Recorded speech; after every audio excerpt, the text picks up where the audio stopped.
Alors, il y a des édifices qui sont autour de Sussargues d'ailleurs, qui ont été construits avec cette pierre d'ici, de Castries d'ailleurs, on l'appelle la pierre de Castries. Voilà, donc la pierre de Castries, elle va de Vendargues à Beaulieu. Ingéniesse des Mourgues et Beaulieu et Sussargues.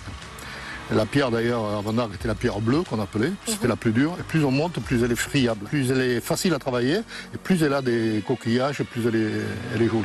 La pierre bleue de Vendargues qui était très dure, servait surtout à faire les escaliers, les endroits de passage, et non pas les cathédrales de Montpellier, le Pérou, les accès ont été faits avec cette pierre, dite pierre de Castries, puisque c'était Castries quand même, le marquisat de Castries qui avait la même mise un peu sur tout le coin là.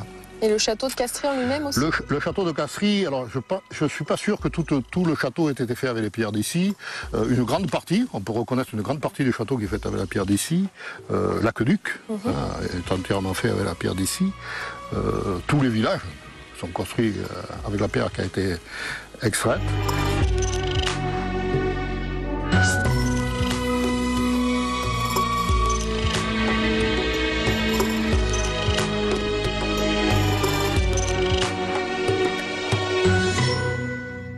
Il y a une quinzaine d'années que la municipalité a décidé d'aménager un peu cette carrière pour profiter. On y fait des fêtes, du coup c'est un lieu de fête maintenant ou... Voilà, non, il y a beaucoup de concerts, il va organiser des mariages de plein air, c'est quand même sympa. On a essayé aussi d'en faire, on l'appelle les troglodytes, mais c'est une appellation très très moderne.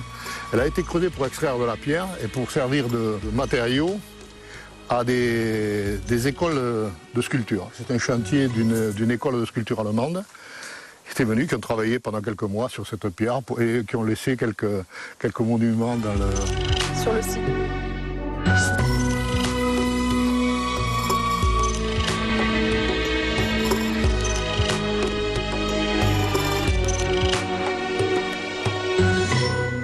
Vous disiez tout à l'heure qu'elles étaient pratiquement toutes fermées, ça veut dire qu'il y a encore des carrières en activité? À Sussargues, tout est fermé. La dernière carrière, si vous voulez, l'activité s'est déplacée vers le nord. Avec l'industrialisation, il était plus facile de travailler la pierre. La pierre trop dure, usée les lames. On s'est aperçu que comme elle ne servait plus de base, le ciment était quand même arrivé pour faire une structure. Les carrières se sont déplacées pour la facilité vers Saint-Geniès et vers Beaulieu. La dernière carrière de Sussargues a dû s'arrêter à la fin de la Deuxième Guerre mondiale, vers les années 45, entre 45 et 50, ce qui a correspondu avec l'arrivée du moteur, de la scie, des dents au tungstène qui arrivaient à tailler cette pierre, à couper cette pierre. Et du coup, votre père, alors qu'il était le dernier carrier, il a terminé son activité, il a fini son activité ou il a refait autre chose après? Non, il a versé. Non, il est parti. Il est donc parti dans l'industrialisation. Lui est resté carrier jusqu'en 1970 sur des carrières qui étaient situées à Beaulieu. Et d'ailleurs, il était responsable des carrières, de toutes les carrières de Beaulieu et de Saint-Genès-des-Beaux, qui ont fourni toute la pierre pour la construction de la paillade, dans les années 62. Il y a encore eu beaucoup de constructions. Alors, la tour, fondellerie, les choses comme ça, étaient faites dans une structure béton, et les pierres, elles servaient à habiller les bâtiments, dont on peut voir encore pas mal de bâtiments de Montpellier qui datent des années 60-70, qui ont été faits avec la pierre d'ici.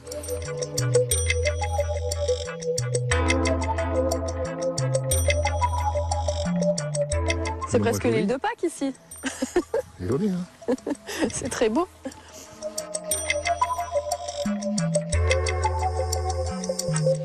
Donc ici, cette carrière a été arrêtée, abandonnée,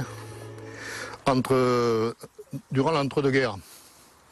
Même plutôt juste après la Première Guerre mondiale.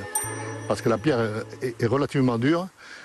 Elle était extraite à l'escoude, qui est un outil qu'on retrouve dans les carrières égyptiennes pour faire les pyramides. Elles ont été faites avec ces outils qui n'ont pas évolué, qui sont restés pratiquement 3500 ans. Et c'est les carriers qui les fabriquaient eux-mêmes ou... C'était des outils, en fer qui ont une forme un peu spéciale, escoude, et qui servaient à ça. Est arrivé après le crocodile.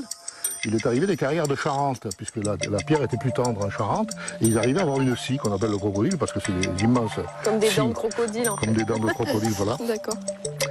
Et cette pierre, taillée avec le crocodile, ils doublaient leur production, les carriers.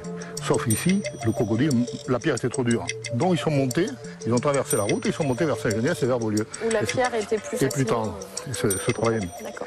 Et ça, jusqu'aux années 49, je vous dis, où on a commencé à avoir les premières machines industrielles avec des moteurs à essence au début, puis l'électricité, des groupes électrogènes. Donc vous êtes un peu la mémoire vivante, là, Sussargues, alors, des histoires de carrière. Oui, avec votre père, forcément, vous avez trempé dedans. J'ai trempé, j'ai les extraits, j'ai même regardé comment ça fonctionnait dans le détail, même si je n'avais pas fait mon métier. Douceur, saveur et exotisme. Nous allons découvrir un plat d'Antonia, la fideuà. C'est une sorte de paella, mais avec des pâtes. Vous allez découvrir cette recette dans la rubrique recette du jour dans Territoire. Et c'est une recette évidemment signée de notre gourmand Frédéric Siller.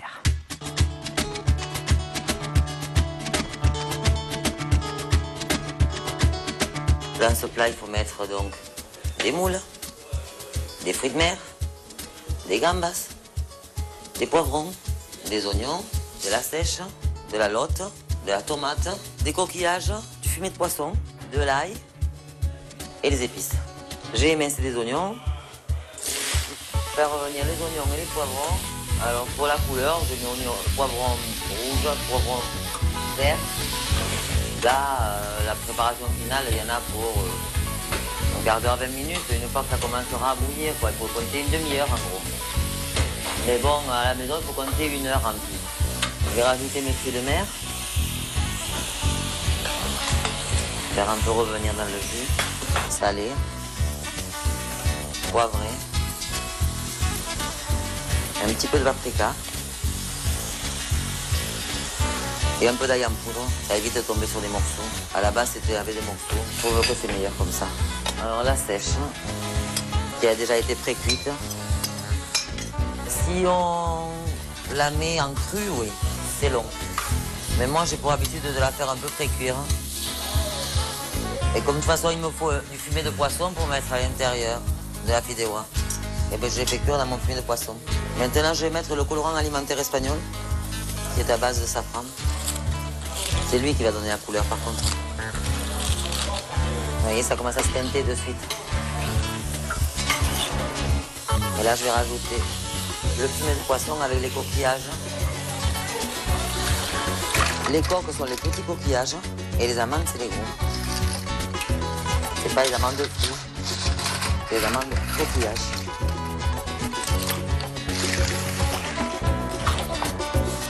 J'ai fait en sorte que le fumet soit chaud et je fais cuire les coquillages dans le fumet pendant une demi-heure. Je vais attendre que ça commence à bouillir. Entre-temps, je vais mettre la lotte. Pour plus de facilité, je préfère prendre des queues de lotte surgelées parce que la lotte fraîche est plus dure à travailler. Ben là, maintenant, il faut reprendre tout, que ça reprenne bien le bouillon. Il faut compter 5-10 minutes tant que ça bout bien.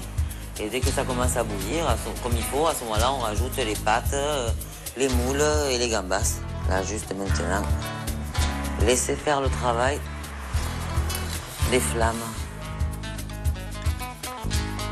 Alors, tant qu'il n'y a pas les pâtes, je remue. Une fois que les pâtes commencent à bouillir, je n'y touche plus, comme pour la paella. Là, je remue pour que tout le poisson soit bien imbibé de jus et qu'il cuise bien de partout. La fideuà, le problème, c'est que comme c'est des pâtes, on ne peut pas la faire cuire trop longtemps à l'avance parce que sinon, après, les pâtes se ramollissent. Et c'est toujours meilleur quand c'est légèrement al dente, voilà. Même si c'est italien et pas espagnol al dente. Bon, ben, je vais verser les pâtes. Et les pâtes sont des petits vermicelles coupés entre la coquillette et le spaghetti. C'est pas un plat qui est long. Et c'est un plat qui, si on aime les fruits de mer et le poisson, est très agréable à manger. Le feu doit être fort, hein. Si le feu n'est pas fort, vos pâtes ne vont pas cuire d'un coup, elles vont ramollir, ça va vous faire de l'amidon et ce sera immangeable. Il faut que le feu soit fort et en permanence fort. Avec les moules. Je mets les moules d'Espagne parce qu'elles sont plus grosses. En fait, on les met un peu comme on veut, c'est juste que ça fasse joli, quoi. Plus on en rajoute, plus c'est joli, plus c'est joli, plus c'est bon. Quand vous avez un plat qui vous attire à l'œil, déjà, vous avez gagné la moitié de votre convive. Et maintenant, on va passer à la phase terminale, les gambas. Comme elles ont déjà été cuites, Ça permet de les chauffer. Ce soit le fait trop cuire, après elle se creuse au milieu. J'aime bien prendre les gambas tigrées. Maintenant, je vais attendre 2-3 minutes que les fruits de mer prennent le goût. Et puis j'éteins et on va laisser gonfler la pâte comme on fait avec la paella, c'est pareil. On laisse absorber le jus par le riz pour les paellas et par les pâtes pour la fideuà. Voilà.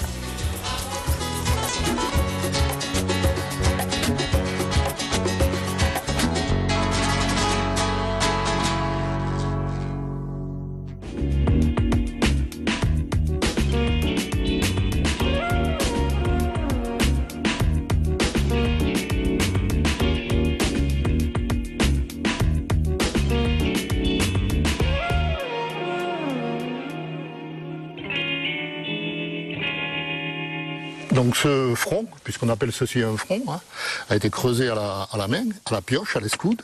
On voit toutes les stries, tous les 2 cm en gros, des coups de pioche qui faisaient la saignée pour pouvoir extraire le cairon. Donc il y en a qui sont faits dans un sens. Sur une épaisseur donnée, ils ne descendaient pas très bas, en général ils faisaient des cairons de 20-25 cm. Et puis on peut voir avec la perspective qu'il y en avait dans ce sens et puis dans l'autre, puisqu'ils allaient dans un sens et dans l'autre, ainsi de suite. Donc voilà la hauteur un front de carrière. Donc le niveau du sol et qui allait jusqu'à la route, on peut oui, donc ils ont vraiment bien creusé tout ça à la main en plus. Oui, tout, absolument. Et il y en a des hectares et des hectares comme ça. On considère que pratiquement entre un quart et un tiers de la commune de Sussargues est couverte. Creusée, toute la partie garrigue, puis toute la partie qui va vers Casserie, ainsi que toute la partie qui va vers Saint-Geniès et Beaulieu. D'accord. Voilà. C'est impressionnant la hauteur. Hein.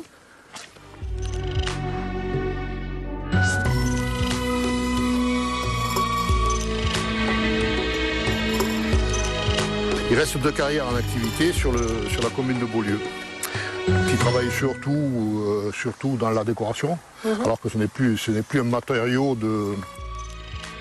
Ces pierres ici n'ont servi qu'aux constructions, le matériau de base. Maintenant, le pierre sert plus à décorer, finalement, à faire des matériaux pour décorer. Oui, oui. On fait l'encadrement, pour sortir l'encadrement des fenêtres, fait en pierre, l'encadrement des portes. Mais ce n'est plus le matériau noble et basique de construction. De grosse construction. Voilà.